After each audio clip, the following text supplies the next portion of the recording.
Tervist, minu nimi on Arno Lehtsaar, olen Produktiivsusklubi tegevjuht ja tänaseks me oleme aidanud üle 10 000 inimesel oma aega tõhusamalt ja tähendusrikkamalt kasutada. 9 aastat tagasi ma tegin müügitööd. Ja müügitöö on selles mõttes väga hea, et mida rohkem pingutad, mida rohkem vaeva näed, seda kõrgem on ka palk. Ja minul oli siht väga selge olemas, missugune näeb välja minu elu 5 aasta pärast. Missuguses majas ma elan, kui palju ma olen investeerinud, millistel reisidel ma käin ja mis kõige enam, missuguses autos ma sõidan. Ma lausa kujutan ette, kuidas on mõnus suvine päev ja mina istun oma uues autos. Ei lähe 5 aastat, vaid läheb aasta ja ma istun oma unistuste auto roolis. Škoda Octavia 1.0 mootor. Nagu te ilmselt aru saite, minu jaoks see, missuguses autos ma sõidan, on täiesti ükskõik. Küll aga see, missugust elu ma päriselt tahan elada tulevikus, sellest mul ei ole absoluutselt ükskõik. Ja kui me tahame mõelda selleks, et aga missugune elu on minul pensionipõlves, siis kui me oleme selle päriselt lahti kirjutanud ja enda jaoks lahti mõelnud, missugune see elu siis välja näeb, see annab meile nii palju jõudu ja energiat juurde. Kuidas siis seda teha? Ei tasu mõelda ainult selle põhjal, et kui suur on mu investeerimisportfell. Ja kui mina seda tegin, siis mina tegin seda nii, et ma võtsin väga erinevad eluvaldkonnad. Missugune näeb välja minu suhe minu abikaasaga? Missugune näeb välja minu suhe minu lastega? Kui palju mul on aega puhkamiseks? Missuguseid tegevusi ma saan teha? Ja ma ei võtnud küll pensionit, ma võtsin 5 aastat, aga kui ma siis loen seda oma lahti kirjutatud unistuste elu, siis esimene asi, mis ma avastan, on see, et mis asjad, elu tegelikult on juba praegu päris hea. Me vahepeal kuidagi mõtestame, et see unistuste elu on midagi täiesti teistsugust, aga kui sa selle lahti oled kirjutanud, siis ilmselt sa märkad, et tegelikult päris palju asju on väga hästi. Ja teine asi, mis ma selle puhul avastasin, oli see, et mul ei ole vaja mingisugust suurt rahahunnikut või mida kõike veel, vaid ma saan täna teha neid väikseid samme selles suunas, et ma saaksin elada oma unistuste elu. Aga kuidas siis seada neid väikseid samme ja harjumusi selleks, et asjad päriselt läheksid paremuse suunas? Esimene asi, ma kasutan sellist mudelit nagu BJ Foggi mudel ja see näitab seda, et kuidas ja mis viisil me saame ennast tegutsema panna. Ja siin on 2 skaalat. Esimene pool näitab seda, et kui kõrge on meie motivatsioon. Ja teine skaala seda, kui lihtne või raske on meil tegevust teha. Kui me võtame nüüd selle esimese skaala, motivatsioon. No küsime nii, kas hommikul kell 4 ärgata on lihtne või raske? Iga päev hommikul kell 4. No pigem ikka keeruline, tahaks ikka pigem magada. Küll aga kui sul on vaja hommikul kella 6 selle lennukile jõuda, kas sa siis suudad hommikul kell 4 ärgata? No ikka suudad, sellepärast, et sul on motivatsioon kõrge, vaja lennukile jõuda ja sa suudad selle tegevuse teoks teha. Nüüd teine asi skaala on see, et kui raske või lihtne meil on tegevust teha. Ja mida see näitab, et kujutame ette, et oled väga väsinud, kas õhtul enne voodisse minekut, päevariiete äravõtmine, kas teed ära või ei tee? No tõenäoliselt ikka teed, jätame need äärmused välja, neid lugusid täna ei räägi, aga tõenäoliselt me oleme valmis seda tegema, ükskõik kui väsinud me ka ei oleks, sellepärast et see tegevus on niivõrd lihtne. Ja mida see skaala siin näitab? See tegevusjoon näitab seda, et kui meil nüüd juhtub selline olukord, et meil on motivatsioon madal ja tegevust on raske teha, siis me seda ei tee. Kui tegevust on keeruline teha, motivatsioon on väga kõrge, siis me seda teeme ja kui tegevust on väga lihtne teha, motivatsioon on madal, siis me teeme seda ka samamoodi. Miks on see nüüd oluline? On see, et kui me planeerime, et mida me siis ette võtame, mida me tegema hakkame, siis me ei saa jääda lootma oma motivatsiooni peale. See kaob nagunii ära. Ja mida see näitab, on see, et me peame enda need uued lubadused, millega me siis hakkame oma asju teisiti tegema nii võimalikult lihtsad, kui vähegi võimalik. Ja see ongi esimene punkt. Kui sa tahad alustada investeeringut, kui sa tahad hakata trenni tegema, kui sa tahad ehitada paremaid suhteid, siis me peame alustama väikestest sammudest. Sest muidu me loodame liiga palju motivatsioonile, aga motivatsioon kaob ja siis meie asjad kukuvad läbi. Järgmine punkt, kuidas siis seada päriselt neid tegevusi mis meil on vaja tegema hakata, on see, et sa pead läbi mõtlema, et mis on sinu vihje. Mis on see asi, mis sulle meelde tuletab, et ma pean üldse seda tegevust tegema hakkama. Ja mis ma toon mõned näiteks, kui sa mõtled, et okei, nüüd minu unistus on see, et mul oleks tulevikus väga terved hambad, ma pean hambaid niiditama hakkama. Aga mis mul üldse meelde tuletab, et on õige aeg seda hambaniiti kätte võtta? Üks võimalus on see, et paned oma telefoni tirisema ja siis loodad, et iga õhtul see tiriseb, hakkad hambaid niiditama. Küll aga tegelikult on ka võimalik seda lihtsamalt teha. Näiteks paned oma hambaniidi hambaharja kõrvale ja iga kord, kui sa siis seda niiti näed, siis tuleb meelde, nüüd on õige aeg hambaid niiditama hakata. Ja see ongi sinu selge vihje. Või kui sinu eesmärk on vanaduspõlves olla väga hea tervise juures, tahad teha väikseid samme selleks, et rohkem liigutada, siis see vihje saab olla näiteks see, et õhtul panna trenniriided valmis. Sa näed neid ja see tuletab sulle meelde, et hommikul on aeg trenni minna. Ja sellepärast tasubki väga hoolega läbi mõelda, et mis on see sinu vihje, mis sinu uut tegevust meelde tuletab. Nüüd järgmine punkt on see, et kui me anname endale lubadusi, et okei, nüüd ma hakkan midagi uut tegema, siis väga tihti juhtub, et need asjad jäävad abstraktseks. Toon teile mõned näited. Kuidas on siis hästi sõnastatud uus lubadus, mis ma tegema hakkad, ja mis on siis halvasti sõnastatud. Näiteks, pühendan lastele rohkem kvaliteetaega. Väga üldine, mis on palju parem. 15 minutit enne laste magama minekut teen nende jaoks olulist tegevust. Edasi, kasutan vähem nutitelefoni. Vaatame saalis ringi, tundub, et te küsite neid küsimusi või võite teha. Palju paremini sõnastatud, 1 tund enne magama minekut panen telefoni karpi. Palju selgem. Edasi, teen trenni. Pärast ärkamist jalutan 10 minutit õues.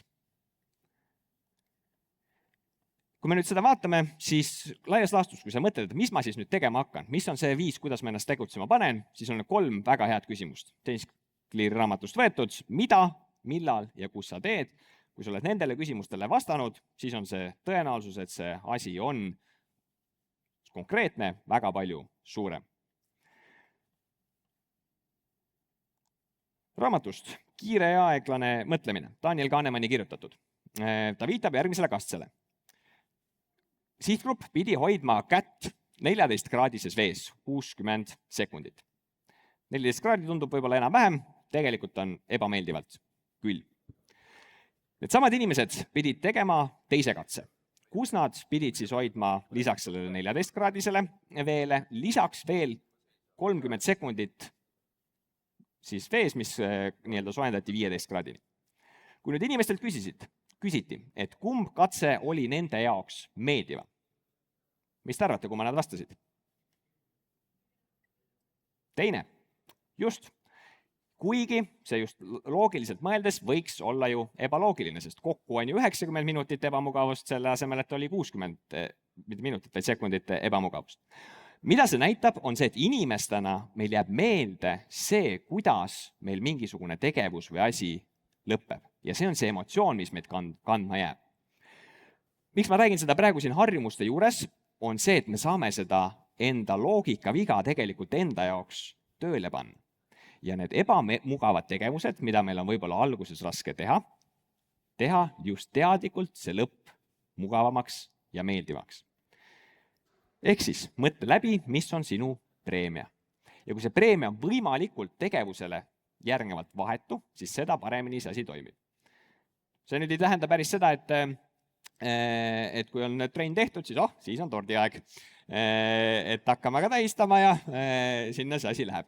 PJ Fogg väidab just seda, et see ei pea olema midagi suurt, midagi grandioosset, vaid see piisab kas või sellest, et sa lihtsalt vaatad peeglisse ja tekitad endast selle positiivse tunde.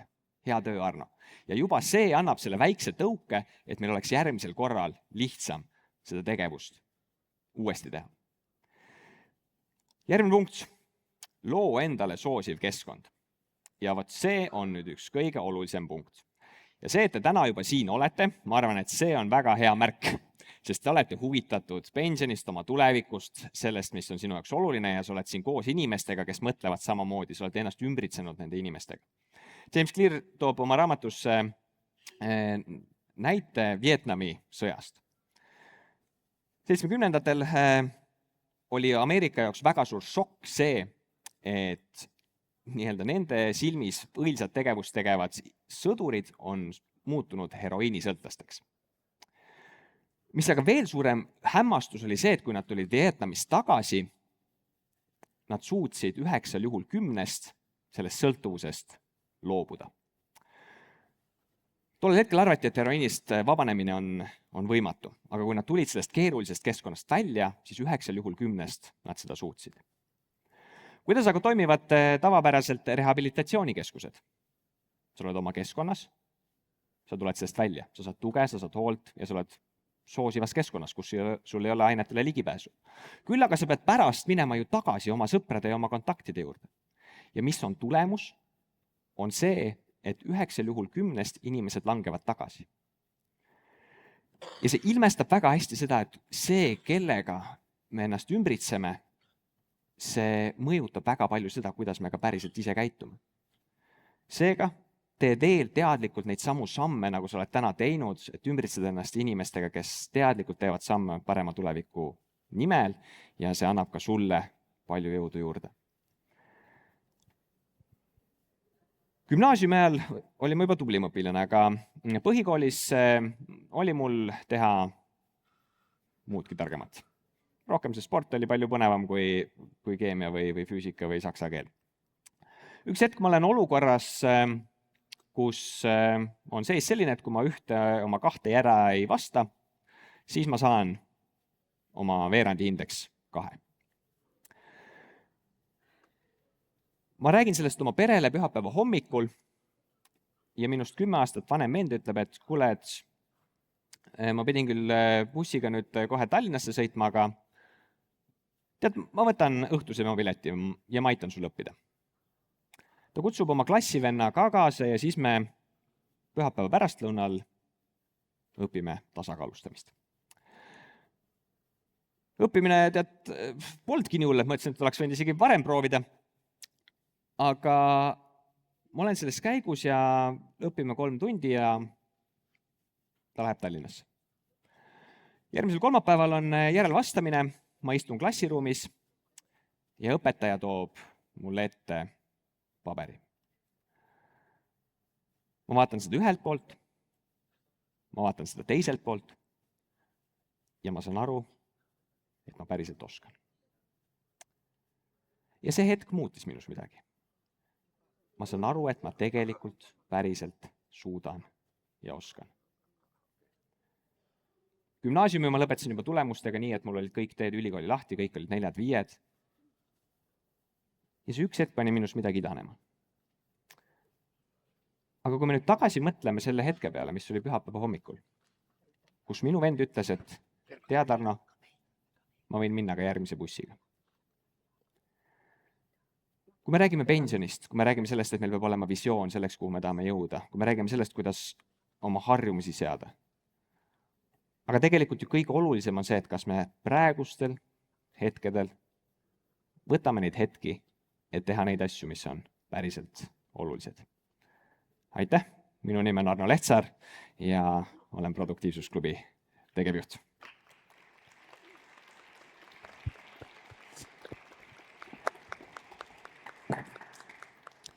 Suur tänu sulle, väga suure huviga vaatasin, tegin paar märget ka endale. Kuidas sul endal need asjad ära tegemisega on ja eesmärkidega? Ja?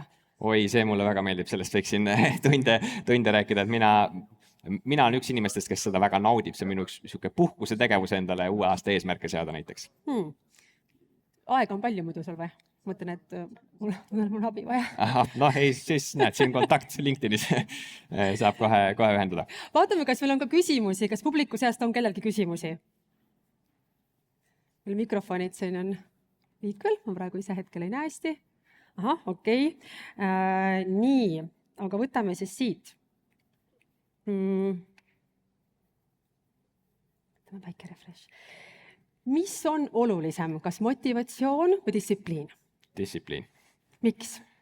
Motivatsiooniga on see, et kui kas või enda elu peale mõelda, siis kui sa lähtud näiteks sellest, kas sa trenni lähed siis, kui sul on tuju trenni minna või siis, kui sul on trenni aeg, siis paratamatult me vaatame, et need inimesed, kes lähevad siis, kui on trenni aeg, nemad jõuavad sinna rohkem. Aga see tegevuse rõõm, siis ju distsipliin, kas ei ole kuidagi selline nagu surumine, selline motivatsioon kõlab nagu, et täiega tahan seda asja teha, aga distsipliin kõlab nagu, et ma pean. jah, sinna võib juurde endale tekitada seda emotsiooni ja seda kõike juurde ja lõpuks on see, et kas on tulemuse eesmärk või see, et oleks nii-öelda see hetkeolukorra mõju. Ja noh, nagu sihuke tuntud vahukommi näide näitab, kuidas juba väiksed lapsed, kes olid ruumis ja oli siis 2 sihtgruppi, oli niimoodi, et neil oli kindel aeg, ma nüüd kahjuks seda ei olnud ette valmistanud, kas see oli 5 või 15 minutit, oli neil ülesanne. Ehk siis kui ühed lapsed olid, neil oli nii, et kui nad 15 minutit ära ootavad, siis nad saavad lisaks endale teise vahukommi ka juurde. Ja mis siis selgus, oli see, et need lapsed, kes suutsid selle teise vahukommi ära oodata, 15 minutit kannatada, nemad olid suurena, need olid edukamalt rahaliselt, karjääri mõttes, suhetes. Ja see näitab natukene sedasama motivatsiooni nagu tunnet, et kui me tahame seda hetkelist mõnu tunda, siis me tegelikult kaotame tulevikus midagi suuremat. Kui lapsevanemad tahaksid kodus seda testi oma lastele näiteks teha, et kui vanade lastega seda testi võiks teha, et see on ka ilmselt ju see, et mida vanemaks see laps saab, et seda rohkem ta nagu saab ju aru, et seda ei ole mõistlik teha ja mingil hetkel on vaja need kommid seal millegi muu vastu ära vahetada ilmselt. Jah, mingist hetkest nutitelefoni vastu. Aga ma mõtlen, et tegelikult tahaks täiega ju teada. Et oma lapsed, kas saab asju või ei saa või? Muidugi. Kui ma õigesti mäletan, siis selles katses, ma võin nüüd siin eksida ka, olid 5-aastased lapsed. Et pigem enne kooli natukene. Jah, aga kui keegi siin targem oskab parandada, siis võib seda teha, aga kui ma õigesti mäletan, siis see nii oli. Ja. Siis naljaga pooleks, aga kas preemia ja harjumuste treenimine pole täpselt sama nagu koera treenimine? Jah, võib nii võtta küll. Eks me väga väiksed loomakesed, siis saame ennast paremaks treenida. Kas publiku seas on veel küsimusi tulnud juurde? Vist mitte, aga väga põnev, suur tänu sulle ja loodan, et kõik natuke oleme produktiivsemad. Mina juba kaasin sinu ja eelmise esinemise järgi otsustasin, et ma täna teen paar asja ära. Aga mis sa teed? Ma otsin oma mobiili ID PIN-koodid ülesse. Ja siis ma pidin seda pensionikalkulaatorit natukene siis toksima ja vaatama, et kuidas see mind motiveerib. Mis siis saab? Ja siis ma päris täpselt ausalt praegu veel ei tea, aga mul on see eesmärk täna. Nüüd ma olen seda kõva häälega välja öelnud ja nüüd ma pean selle ära tegema. No näed. Aitäh sulle! Aitäh!